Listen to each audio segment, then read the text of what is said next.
Hey guys, welcome to my new series, The Wonderful Words of Oz. If you have not checked out any of my exploring videos, I definitely recommend that you do that before you watch any of these, otherwise it just might not make any sense. So I started this series because I want to talk about some things that have happened to me on trips or adventures that I've been on that I personally didn't get any film of or get to make a video out of. I personally wish I would have been making videos 2 years ago, because I'd have so many videos of cool things that I've done in the past or adventures I've been on. I'd have a video of the time that me and my roommates drove 28 hours straight to Rolling Loud in California, and that was probably one of the best adventures I've definitely been on with some good people, and that's actually probably the first story that I'm going to talk about today.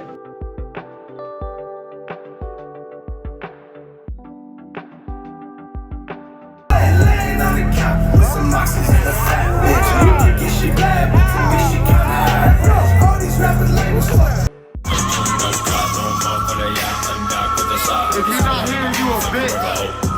All y'all walking on the side, y'all some.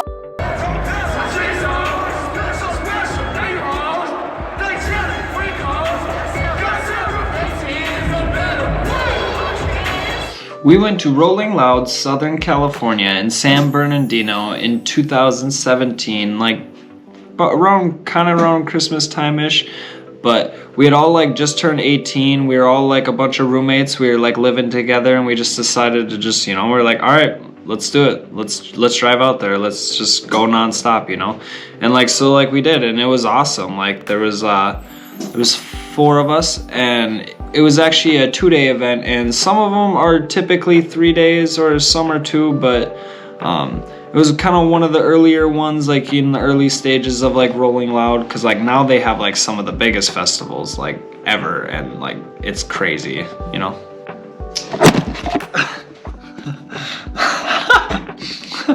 I even just had to put that in there because I just think it's funny, and I want to show my bloopers of this process, because it's such a weird process and people don't really show you the goods, the bads of doing stuff like this. So I'm gonna show you a little bit of that here and there. So yeah, alrighty though.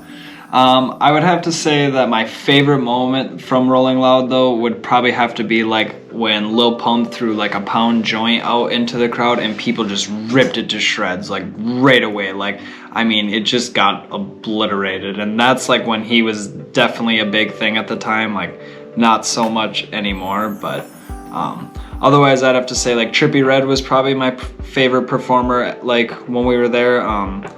I don't know, the crowd was just so into it, and the way his performance was, he brought so many people out, not other artists, but just his whole group with them, and it was definitely really cool to see. And that's when he was young, just starting out too, and starting to get really famous from SoundCloud and that around that time.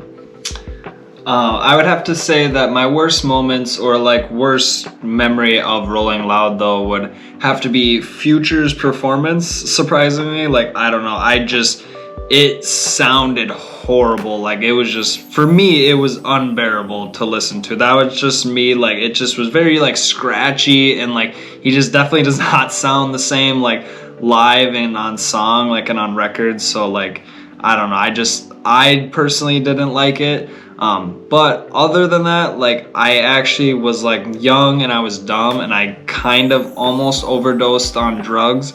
I decided to take some Molly, and I ended up having a bad time. I kind of went unresponsive, and I had to drink a bunch of water, and I had to go sit down, and all I remember is that my life was kind of flashing before my eyes a little bit, and all I could see was white, and I was sitting down with my sweatshirt over my face, and I just remember praying to God and telling him that I wouldn't do drugs anymore, and that I was gonna give it up. And I even made myself tell my friends that once I got back to the hotel that I was gonna flush it, and I was you guys gotta make me do this, and I definitely did. It was definitely a life-changing experience. It was probably for the good, even though it was bad. But yeah, that's definitely my least favorite memory of that trip. But it definitely it made it a trip for sure. And I definitely wouldn't not go to Rolling Loud again. Like, I don't know, you just got to be smart and like, I guess just also not do drugs as well. Like, there's probably that, you know, but alrighty. So this is story number 2.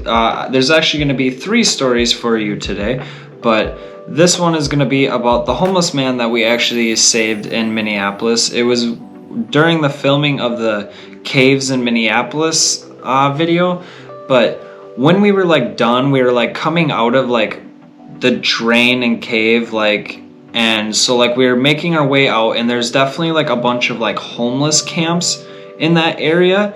And so like we were like leaving the area, and we like hopped over the fence, and there just happened to be a guy like laying on the ground, like he was on his hands and knees kind of like on the sidewalk. And like I pointed it out to like my brother and like my friend right away, and I was like, that's weird. Like I just like there was something off about it. And then there just happened to be like a jogger like coming by at the same time, so like we both kind of like approached this guy at the same time, and we both stopped. We were like, hey, like, are you okay? And like he wasn't really like saying much, and like right away like I just assumed that like he was like dying of a drug overdose or something, or like maybe he had like a medical problem going on just because of like the area that we were in, like but so the guy actually asked us if we could like call an ambulance for him, and he was like asking about an inhaler, or like he was saying he like was having an asthma attack.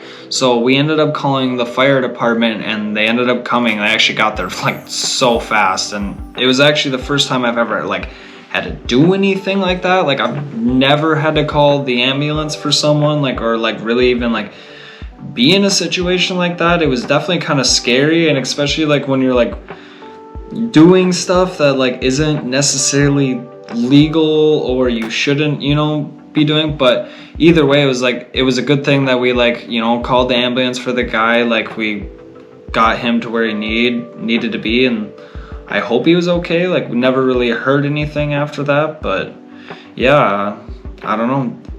That's story number 2 for you. Alrighty, so this is going to be my third and my final story for you guys today.